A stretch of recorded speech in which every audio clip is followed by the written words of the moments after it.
Welcome to Theories and Problems in Visual Art.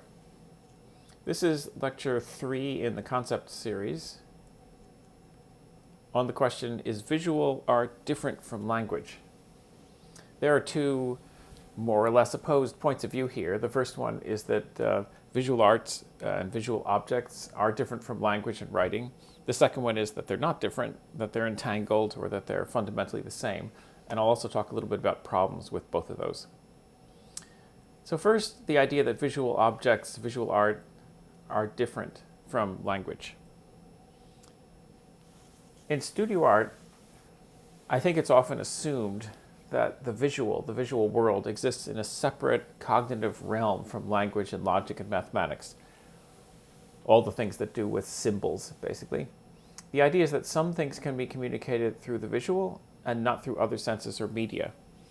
And also sometimes people talk about the supposed right brain, left brain difference, that one half of our brain processes images and the other half processes language. That's actually not true, but it's actually that in the brain things are mixed up. But there is this idea, especially among people who work with the visual, that it is somehow fundamentally different from anything that you could put into words or numbers or other signs or symbols. It's often said, for example, that images and visual art don't tell us anything. They have no messages. Unless you title a picture, it doesn't have any meaning, unless you put symbols in it and tell people what it means, because the visual is just the visual. It's just colors and shapes and motion and things that has nothing to do with language. The critic and novelist Susan Sontag is often cited to support that idea.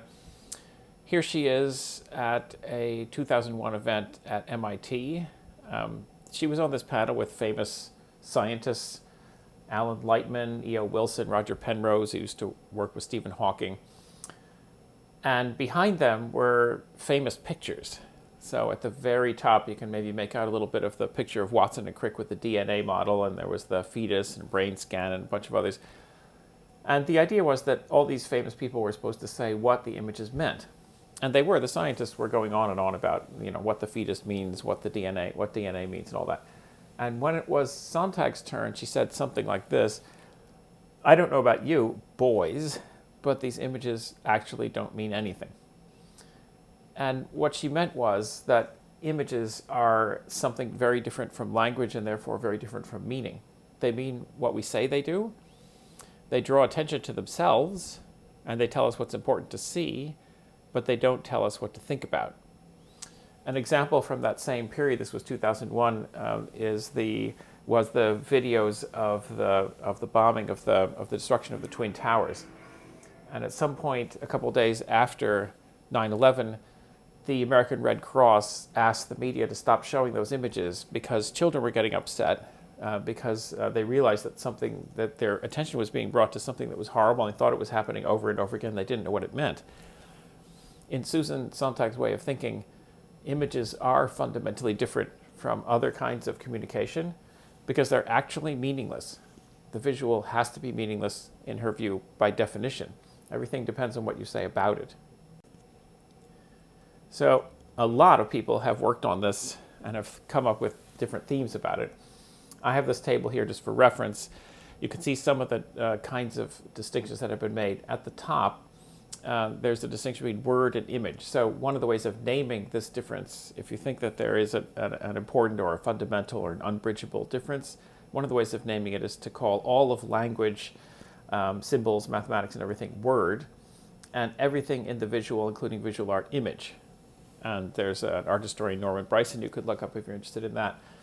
And if you look down through this list, if you see things that you're interested in, you could look them up and follow them up. I'm only going to talk about two of them here. I'm just going to pick out something in each of a couple of different rows here. So the first example is the third row.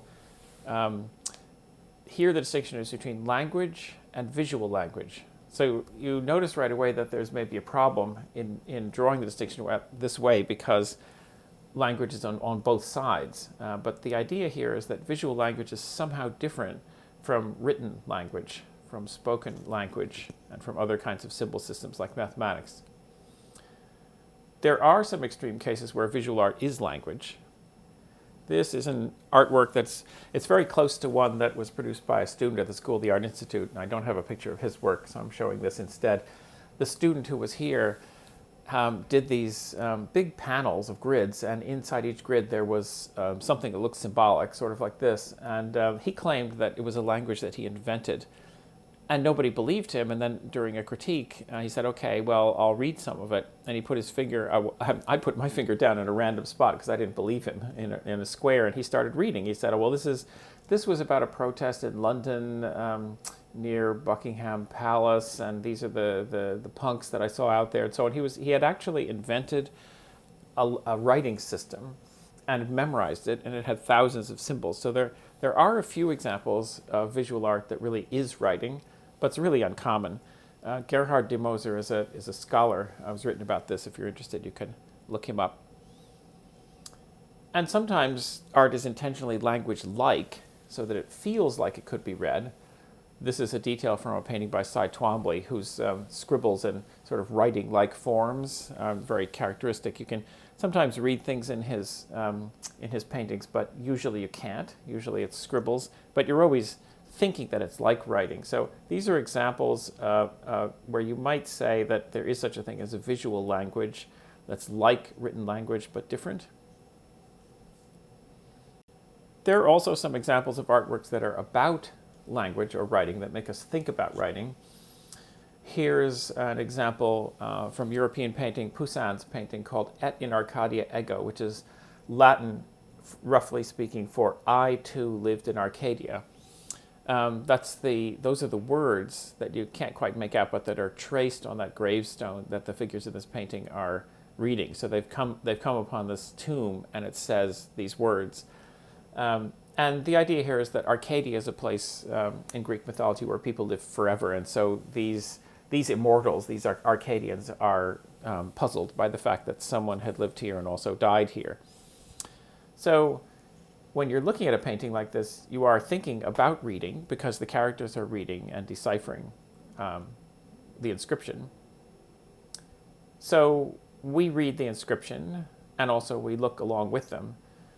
The art historian Louis Marin has suggested that the poses of these figures are also arranged so that they're a little bit like letters. They're kind of geometric. So the whole painting is a kind of visual language. But this expression, visual language, is really common in studio art. If you haven't heard it yet, you will. It's something that comes up a lot in studio art, but it's never entirely clear exactly what it means because it's never defined in the way that writing is. It just means something like the artwork has a kind of system to it. Maybe it seems like it has discrete signs in it. Maybe it reminds you of writing. Maybe it's structured somehow like a written page. There can be many different things that visual language means, but it's usually a way of pointing to the specificity of the work, that it has a structure and that it's logical somehow. Most of the time, that expression visual language is just a way of saying that we hope visual art is systematic and communicative like language, even though clearly it's not. Clearly, usually it's not. So I'll just point out one other row on this chart, and that is this distinction between sign and mark. So in semiotics, which is the study of signs, anything that can be named is a sign, and anything that can't is a mark. So this is a neon piece by Bruce Nauman. It's all signs, except because it's letters, and the letters are words, and the words can be spoken. So these are signs, or you could take any example out of the visual arts, like the caption on this slide. Everything in that sentence up there, those two sentences up there, they're all signs. Every word is a sign, every letter is a sign, and so on. A mark is something different. A mark is something that you can see is a single thing, like maybe eyelashes in this detail.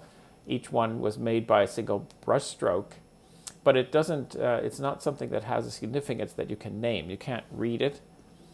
And marks are often slurred or blurred together, like they are in most of this detail. You can't tell really where one brush mark begins and the other one ends. Whereas in a text or in an image that has signs, like the caption on this slide, you can separate every letter. They're all actually physically separated from each other in this kind of printing, and you know where words begin and end. You know where paragraphs begin and end. Whereas with marks, they can be blurred, so that they're all together. In an abstract painting, there could be very little that you can actually name. So there's a little patch of blue there, or there's a brown rectangle or something like that. Those would be signs in the sense that you can name them, you can say what they are, and if it wasn't an abstract painting, you could say what they represented. So, that represents an eyelash kind of thing. But most of what happens in most paintings, including both of these two, is marks. So a sign is something that is symbolic. It stands for something. The letter P, you know how to pronounce it, and you know how to use it in a sentence, and how to use it in a word. But a mark doesn't stand for anything that you could put in words. So one of the ways of thinking about visual language is that if there is a language in paintings, in this example, that's different from the language in the ordinary sense, then it's because visual language is made of marks, which does make it fundamentally different from written or spoken language.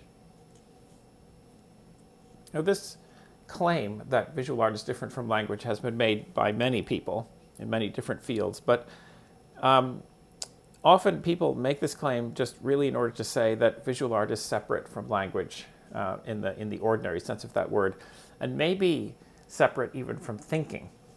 Because if you're rigorous about this and you're looking for things that are signs and you're not finding them in visual art, then what you're essentially saying is that visual art can't signify anything, it can't mean anything, it has to be different even from thinking.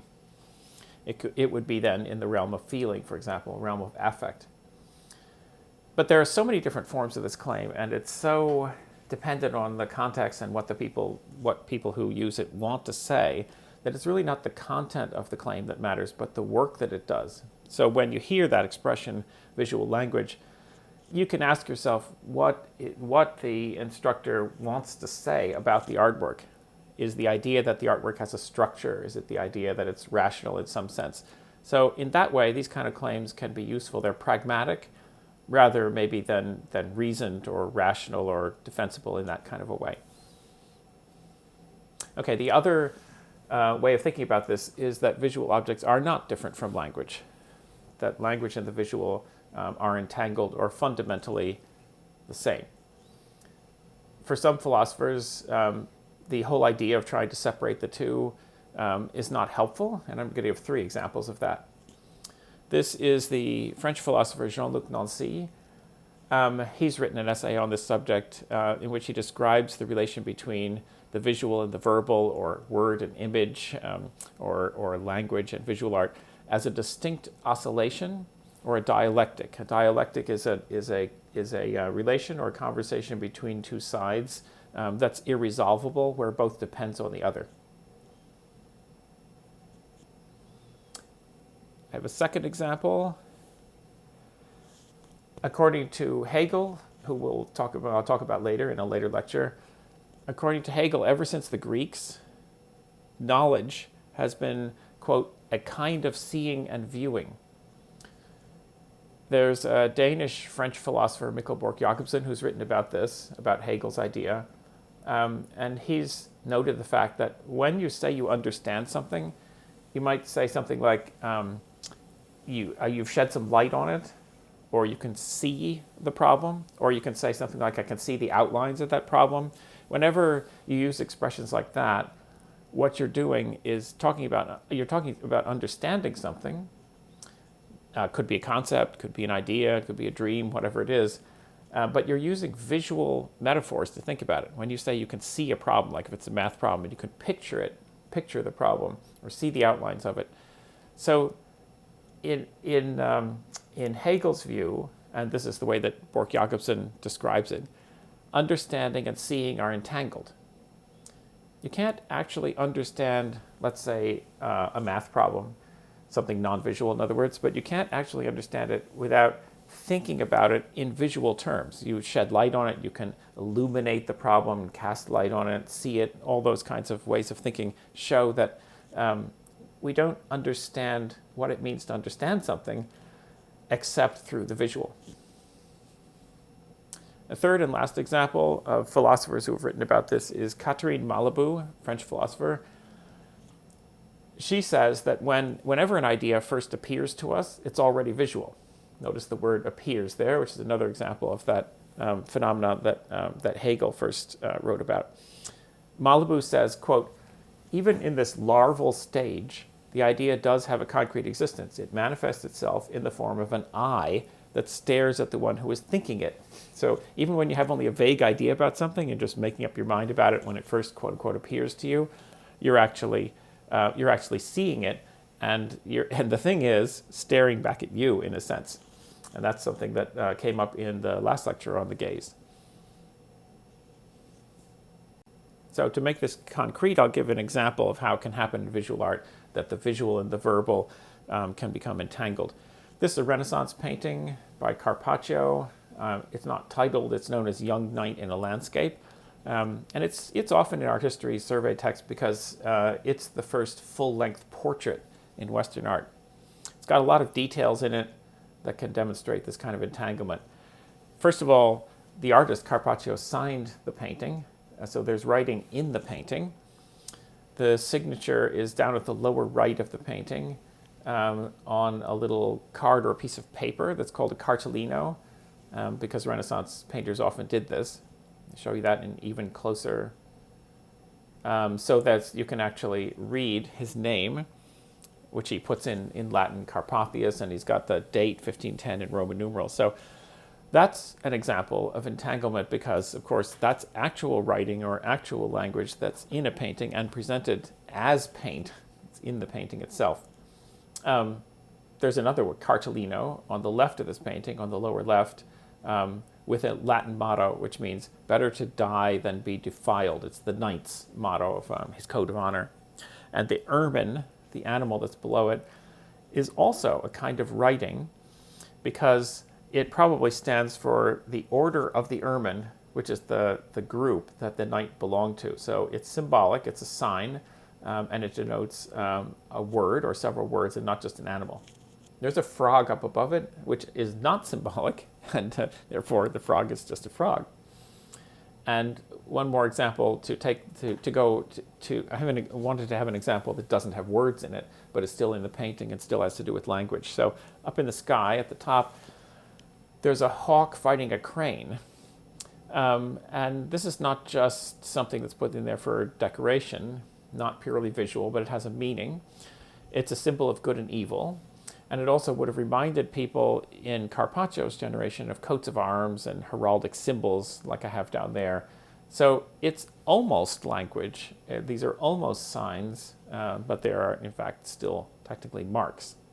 So it can be very difficult to separate what's language from what's visual. And once you start looking for this, you see traces of signs and traces of language everywhere. At the very top of that painting, there's a wonderful detail where a whole flock of birds fly through the painting and into the distance and end up on a nest that's in the far left of the painting. You can go and see it on Google if you're interested. And once you start thinking about things having meanings, you start to see meanings everywhere. A bird where you see only one wing and so on. You can make meanings out of them, and therefore people who think that words and images are entangled would take this as evidence that it's hopeless to try to separate the two. But people who think that words and images or language and the visual are really separate realms would say, like Susan Sontag, well, you can say whatever you want, but actually this is just paint, and that's just a bird. There's not a symbolism involved with it. So there are problems with both of these positions. There are problems, first of all, with the claim that visual art and language are entangled. It can seem very reasonable to stress the overlaps, but then you beg the question of what is specifically visual about visual art. Is there actually no way to distinguish visual art from writing or speaking? And in practical terms, therefore, what exactly makes an art school different from a writing program? That's the Gerrit Rietveld Academy in Amsterdam I have there for just an example of an art school. So hopefully something makes art schools and art academies and art departments different from writing departments and from departments in other arts and other humanities. Hopefully it's something other than just instruction in specific media and technologies that makes them different. Hopefully we're all here to study something called the visual. So maybe Susan Sontag is more right than wrong in this, and maybe people like Jean-Luc Nancy and Hegel are stressing something which in the end doesn't correspond with our experience. If you like the other thesis, that visual art and language are distinct, then there's another problem. You could then ask, what exactly is taught at an art school? Because if the visual can never be put in language, then why and how do we use words in studios? Hopefully we're doing something more than just instruction in media and technologies. Hopefully these words that everybody uses have something to do with the visual. But if you believe that the visual really is a different realm, that it has more to do with things that aren't put in words, like feelings and affect and things like that, then it becomes very puzzling to think about what all the words that we speak are, why we all here speaking all of these words.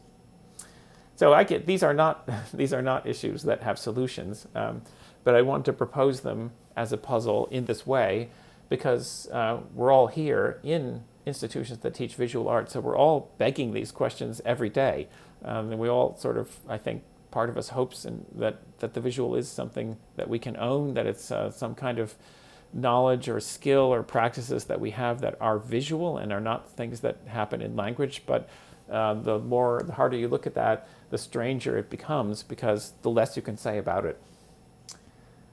Right. Okay, so it's not solvable, so I'll just stop there.